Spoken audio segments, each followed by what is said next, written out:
กระจกมันคุยกับเด็กหนูหนูมันน่าเก่งที่สุดเลยหนูเก่งมันน่าเก่งที่สุดเลยนี่มันน่าอะไรหนูเก่งมันน่าเก่งที่สุดเลยพกกระเช้าข่อยให้น้องอ้นเด้อน้องมนค่ะน้องไฟกับบ่หูบ่จำเป็นต้องหูเห็นว่าออเดอร์3 คกกับเชเด็กมัน3 คกบอกมันก็บ่ได้อันที่คอมเมนต์ยังก็น้อยหน่อยนะน้อยหน่อยนะจ๊ะทีละอย่าพากันคิดเองเองนะทีละ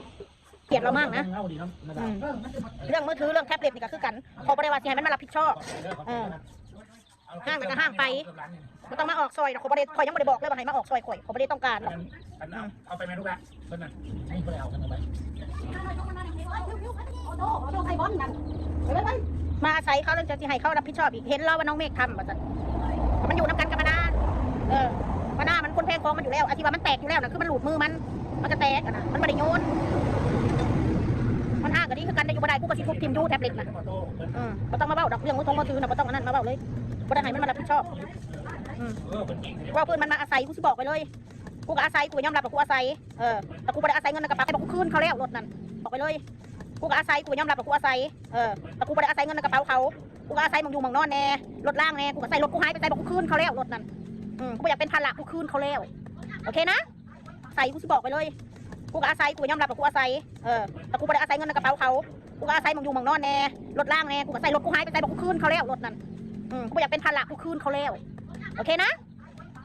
ชัดเจนป่ะบัดนี่กูคืนเขาแล้วสุดท้ายหารถไปใส่กูคืนเขาแล้ว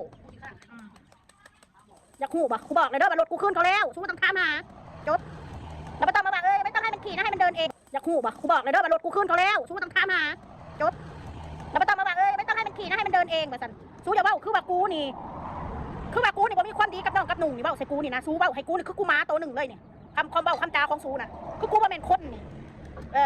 กูมีหัวใจใดสู้อย่าเบ้าโอเวอร์อะไรแต่กูด่าขึ้นนะสู้หลับไม่ได้นำกูไม่ได้อยากมาด่ามาหรอกแต่บางครั้งสู้ก็เกินไปคือกูนี่ทำม้าตัวหนึ่งนี่ก็เดินผ่านไปยิบกับเข่าไม่เท่าน้อยกันให้ม้าตัวนั้นมันมาหยิบกับข้าวได้ยังไงวะสันป้าตู้กูกับ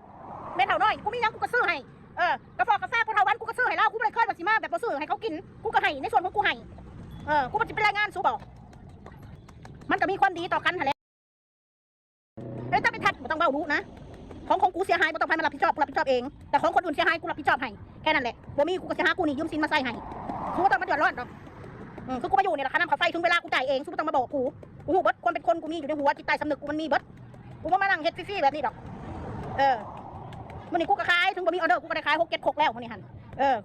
กูก็ตั้งเฮ็ดคลิปไปนี่แหละมีความสุขไปนี่แหละสู้เราเป็นมารเบ้าซ่องนั่นมารเบ้าซ่องนี่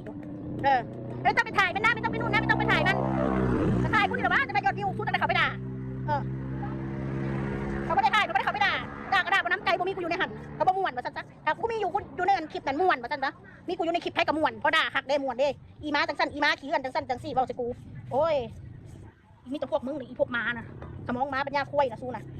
พวกนรกมันทรงมาเกิดนะเดือดร้อนบ่เข้าใจกับบ่ได้ต้องมานั่นกับกูนั่นกูทำมาค้ากินของกูนี่มึงบ่มีเอฟซีซอยกูก็เฮ็ดของกูนี่ได้ค่ะเดือดร้อนบ่เข้าใจกับบ่ได้ต้องมานั่นกับกูนั่นกูทำมาค้ากินของกูนี่มึงบ่มีเอฟซีซอยกูก็เฮ็ดของกูนี่ได้ขายกับขายบ่ได้ขายกับทางที่แม่มันมือละคกก็เอามันก็เบิดมาหน่วยนึงแล้วขายหลายคกแล้วมันนี่ก็ได้จะมาบอกสกูนะสังเกตถ้าบ่เห็นอันนั้นบ่เห็นอันนี้สังเกต